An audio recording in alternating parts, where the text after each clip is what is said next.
有一台庞巴迪出现了几个奇葩的问题，我已经赶到了山东这里，走，我们一块儿一看一下。哎，这台车是吧？啊，对，这个。第一呢，它那个倒档挂不上，还有呢，起步的时候没进，它，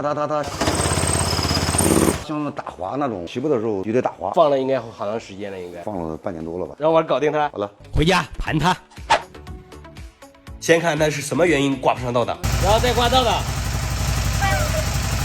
只能挂到空档，没有倒档挂不了，都说明它的挂档机构和线路哪点指定有问题。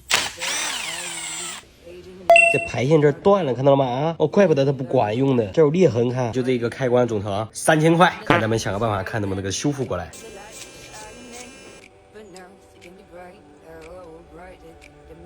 走，装车去试一下，直接打到车，试一下倒档。哎，看到吗？倒档已经挂上去了，来试一下前进，空档，一档，哈哈，没问题了，这不就解决了吗？接下来再解决一下这个跑起来咔咔异响的问题。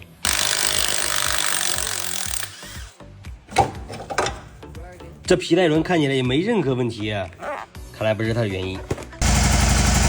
看后面的缸的温度才30多度，滑塞取出来了啊，看着没啥问题，但是它不点火，不点了，断断续续。你看这个持续在点啊，就是滑塞的问题。那迅速上温141度，正常了。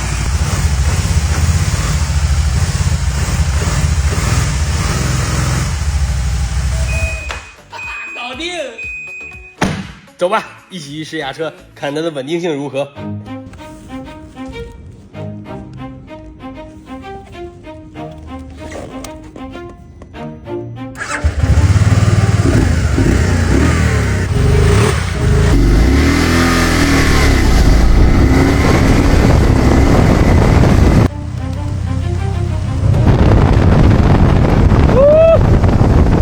爽！